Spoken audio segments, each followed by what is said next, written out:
સાંજનું વાતાવરણ ખૂબ જ નરમ અને રોમેન્ટિક હતું. ડાઇનિંગ ટેબલ પર આછો પ્રકાશ ઝબકી રહ્યો હતો અને રૂમમાં હૂંફ પ્રસરેલી હતી. નિશા કિચનમાંથી સલાડની પ્લેટ લઈને બહાર આવી.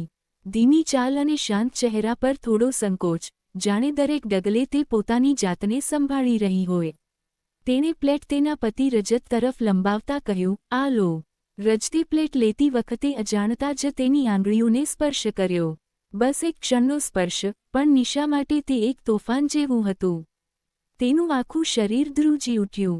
હૃદયના ધબકારા અચાનક વધી ગયા. તેના શરીરમાં એક ગરમ લહેર દોડી ગઈ. આ એ જ લહેર હતી જેને તેણે 3 વર્ષથી પોતાની અંદર કેદ કરી રાખી હતી, તે લહેર જેને પતિના એક સ્પર્શની રાહ હતી. નિશાએ પોતાની આંખો નમાવી દીધી.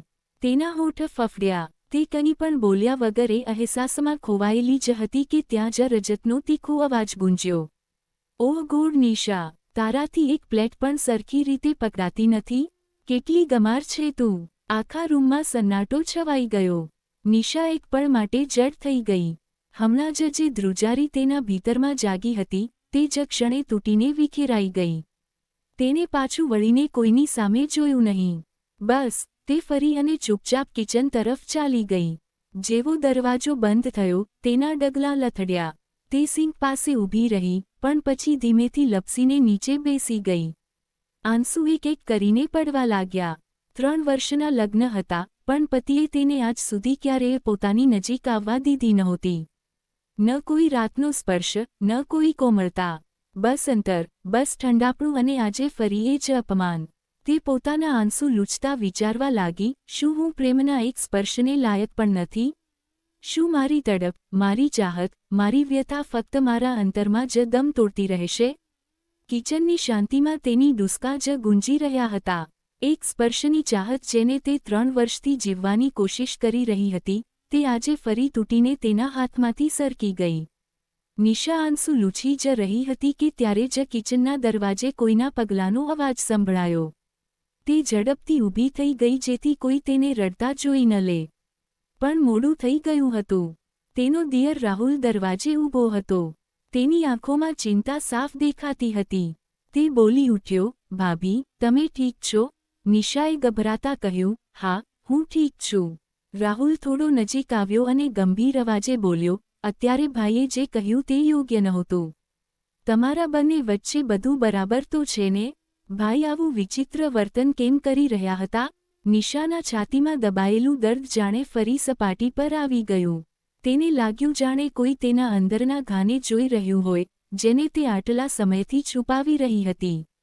તે ધીમેથી દિવાલનો સહારો લઈને ઊભી રહી. તેની આંખો ભીની થવા લાગી, પણ તેણે ધીમેથી કહ્યું, કંઈ નથી રાહુલ, બસ મૂડ ખરાબ હતો. રાહુલે માથું ધૂણાવતા કહ્યું, ભાભી, હું બાળક નથી. બધું સાફ દેખાઈ રહ્યું હતું. ભાઈ તમારી સામે જોતા પણ નહોતા અને તમે. તે અટકી ગયો, જાણે શબ્દો પસંદ કરી રહ્યો હોય. નિશાનું હૃદય ભીંસાઈ ગયું. તેણે પહેલીવાર કોઈની આંખોમાં પોતાની પીડા આટલી સાફ જોઈ હતી. તે રડમસ અવાજે બોલી, અમારા વચ્ચે બધું જેવું દેખાય છે એવું નથી. રાહુલ ચોંકી ગયો, મતલબ? નિશાનો અવાજ અચાનક કાંપી ઉઠ્યો. તે ધીમેથી બોલી, 3 વર્ષ થઈ ગયા રાહુલ, 3 વર્ષ. અને આજ સુધી તેમણે મને સ્પર્શ પણ નથી કર્યો. ન એકવાર પ્રેમથી, ન એકવાર પતિની જેમ. રાહુલનો શ્વાસ જાણે થંભી ગયો. તેના ચહેરા પર અવિશ્વાસ ફેલાઈ ગયો. નિશાની આંખોમાંથી આંસુ ફરી વહેવા લાગ્યા. તે ધ્રુસકે ને ધ્રુસકે બોલી, મને નથી ખબર મેં શું ભૂલ કરી છે. પણ દરેક દિવસ એવું લાગે છે જાણે ઘરમાં નહીં, કોઈ સજામાં રહી છું. કિચનમાં ઊંડી શાંતિ છવાઈ ગઈ. એક સ્ત્રીના હૃદયનું રુદન રાહુલ સિવાય કોઈએ સાંભળ્યું નહોતું. રાહુલ વધુ નજીક આવ્યો અને ધીમા અવાજે કહ્યું, ભાભી, હું છેલ્લા 3 વર્ષથી બહાર ભણતો હતો. ઘરની કોઈ વાતની મને સરખી ખબર જ નહોતી. તમે પણ ક્યારેય કંઈ કહ્યું નહીં. તે થોડીવાર તેની સામે જોઈ રહ્યો, પછી સંકોચ સાથે પણ સાચી ચિંતાભર્યા અવાજે બોલ્યો, ક્યાંક ભાઈ કોઈ બીજાને તો પસંદ નથી કરતા ને? નિશાની આંગળીઓ ઠંડી પડી ગઈ.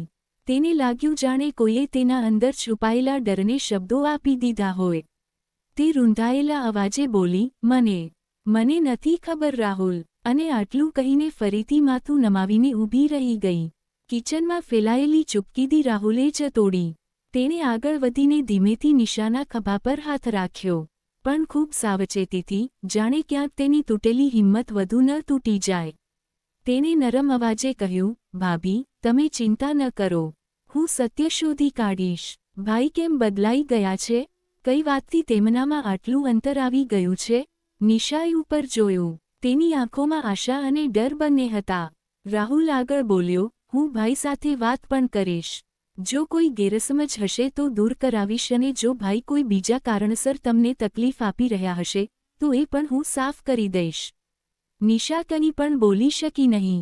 બસ તેના આંસુઓની વચ્ચે એક હળવી રાહત તરી આવી કે ઘરમાં કોઈ તો છે જે તેની તડપને સમજી રહ્યું છે. રાહુલ એક ક્ષણ તેની સામે જોતો રહ્યો, પછી ધીમેથી બોલ્યો, તમે એકલા નથી ભાભી, હવે હું છું ને. અને 3 વર્ષમાં પહેલીવાર નિશાને લાગ્યું કે કોઈએ તેનું દર્દ સાંભળ્યું છે.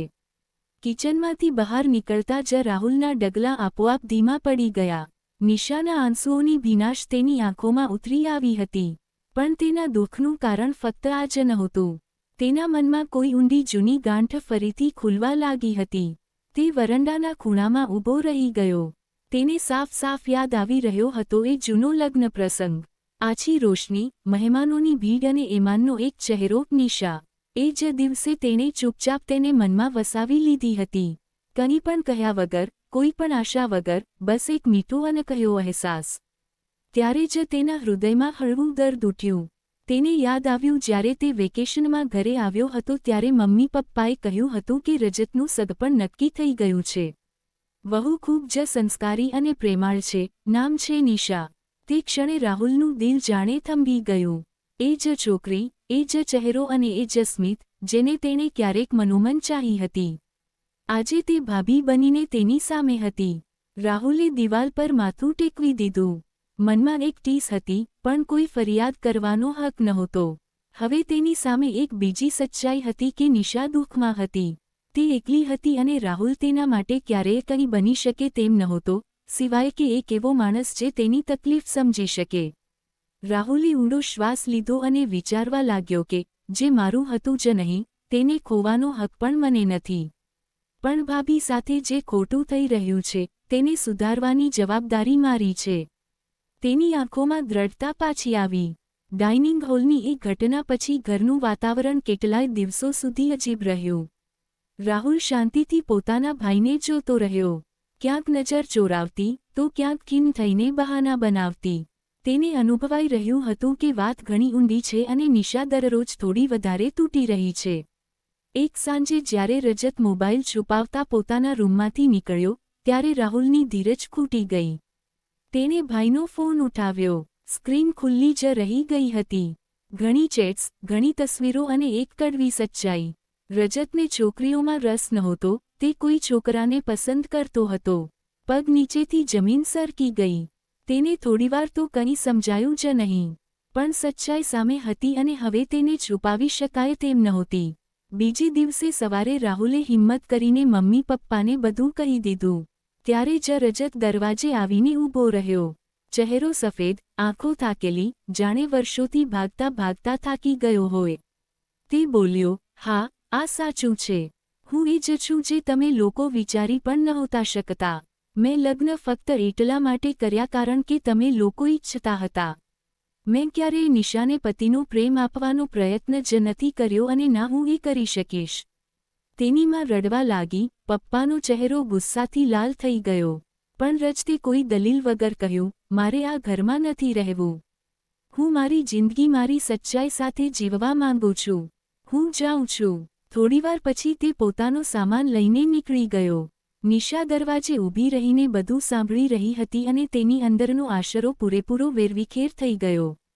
તે રાતે નિશા પોતાના રૂમમાં એકલી બેસીને રડતી રહી. 3 વર્ષના લગ્ન, 3 વર્ષની તડપ, 3 વર્ષની રાહ. બધું જ વ્યર્થ નીકળ્યું.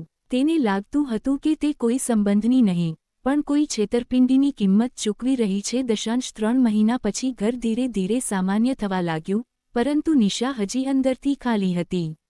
રાહુલ તેનું ધ્યાન રાખતો, પૂછતો, પાસે બેસતો, પણ ક્યારેય મર્યાદા ઓળંગતો નહીં. એક સાંજે નિશા પૂજાના રૂમમાંથી પાછી ફરી રહી હતી. ત્યારે રાહુલે ધીમેથી કહ્યું, ભાભી, એક વાત કહું? નિશાએ તેની સામે જોયું તો રાહુલે ખૂબ હિંમતથી કહ્યું, હું તમને એક વાત વર્ષોથી કહેવા માંગતો હતો, પછી તમે મારી ભાભી બની ગયા તો મેં મારા મનને જ શાંત કરી દીધું. નિશા ચોંકી ગઈ, દિલ જાણે થંભી ગયું. રાહુલે નજર ઝુકાવીને કહ્યું, મેં તમને પહેલીવાર એક લગ્નમાં જોયા હતા અને ત્યારે જ તમે મારા દિલમાં વસી ગયા હતા. પણ હું જાણતો હતો કે મારો કોઈ હક નથી, આજે પણ નથી જ્યાં સુધી તમે પોતે ના ઈચ્છો. તે એક ડગલું પાછળ હટી ગયો, જાણે પોતાની જ વાતથી ડરી ગયો હોય. પછી ભીના અવાજે બોલ્યો, હું ફક્ત એટલું પૂછવા માંગુ છું કે શું તમે મને એટલો અધિકાર આપશો કે હું તમને એ પ્રેમ આપી શકું જેના તમે સાચે જ હકદાર છો? હું વચન આપું છું કે તમને ક્યારેય એકલા આંસુ નહીં વહાવવા દઉં. નિશાની આંખો ભરાઈ આવી. કિસ્મતનો આ વળાંક કોઈ ચમત્કાર જેવો હતો. દર્દ, અપમાન અને તૂટેલા સપનાઓમાંથી નીકળેલી નિશા પહેલીવાર કોઈ સ્નેહની હૂંફ અનુભવી રહી હતી. તેણે કંઈ કહ્યું નહીં, બસ હળવેથી માથું ઝુકાવી દીધું અને રાહુલ સમજી ગયો. થોડા અઠવાડિયામાં બધું બદલાવા લાગ્યું. નિશા અને રાહુલનો સંબંધ કોઈ ઉતાવળમાં નહીં, પણ ધીરે ધીરે સમજદારીથી એકબીજાની તકલીફને સમજતા વધ્યો. એક દિવસ રાહુલે કહ્યું, હવે આ વાત ઘરના સભ્યોને સાફ સાફ કહી દઈએ. છુપાઈને જીવવા નથી માંગતો. નિશાનું દિલ ધડકી ઉઠ્યું, પણ તેણે હિંમત કરીને માથું હલાવ્યું. એ સાંજે રાહુલે શાંત અવાજે કહ્યું, માં, પપ્પા, હું નિશા સાથે લગ્ન કરવા માંગુ છું. અને આ નિર્ણય કોઈ મજબૂરીનો નથી, હું આ દિલથી ઈચ્છું છું. રૂમમાં એક ક્ષણ માટે બિલકુલ શાંતિ છવાઈ ગઈ. નિશાએ ડરતા ડરતા આંખો ઊંચી કરી. માં તેની સામે જોઈ રહી હતી. તે બોલી, બેટા, આ ઘરની વહુને અમે ઘણું દુઃખ આપ્યું છે. જો તેને હવે સાચું સુખ મળશે, તો અમે કેમ રોકીશું? પપ્પાએ ઊંડો શ્વાસ લીધો અને બોલ્યા, જે થવાનું હતું તે થઈ ગયું. હવે અમે તમારી બંનેની સાથે છીએ. નિશાની આંખો ભરાઈ આવી. પહેલીવાર તેને લાગ્યું કે આ ઘર હવે તેનું પણ છે. થોડા મહિના પછી રજત સાથે તેના છૂટાછેડા થયા અને પરિવાર તથા નજીકના સંબંધીઓની હાજરીમાં તેમના લગ્ન થયા. નિશાના ચહેરા પર વર્ષો પછી સુકૂન હતું. રાહુલે તેનો હાથ પકડતા કહ્યું, હવે તારી જિંદગીમાં કોઈ દર્દ નહીં આવે. હું તેને મારું વચન નહીં, મારી ફરજ માનું છું. વર્ષોની પીડા એક શાંત સ્મિતમાં બદલાઈ રહી હતી. રજત પણ લગ્નમાં આવ્યો, સ્માર્ટ, શાંત અને હવે પોતાની અસલી ઓળખ સાથે સ્વતંત્ર. તેણે નિશાની સામે આવીને કહ્યું, હું તારી માફી માંગવાને લાયક પણ નથી, પણ ખુશ છું કે તું એકલી નથી. અને રાહુલ, તેનું દિલ સાફ છે, તે તને ખૂબ સાચવશે. નિશાએ વિનમ્રતાથી માથું ઝુકાવ્યું. રજત હસીને એક તરફ ઊભો રહી ગયો. હવે તે પોતાની નવી દુનિયામાં મગ્ન હતો, પોતાની પસંદ અને પોતાની સ્વતંત્રતા સાથે. ઘરના સભ્યોએ તેને છોડ્યો નહોતો, ક્યારેક આવતા જતા તે બધાના હાલચાલ પૂછી લેતો, પણ હવે તેનો પોતાનો રસ્તો હતો. થોડા મહિનાઓ પછી રાહુલ અને નિશાની દુનિયા ખીલી ઉઠી. નિશાના ખોળામાં એક નાનકડું બાળક હતું અને તેની આંખોમાં એ જ ચમક હતી જે ક્યારેક કોઈ છેતરપિંડીએ બુઝાવી દીધી હતી, આજે કોઈ સાચા પ્રેમે ફરીથી જગાડી દીધી હતી. ઘરના આંગણામાં હાસ્યનો ગુંજારવ થતો હતો અને આ વખતે નિશા સાચે જ ઘરમાં હતી.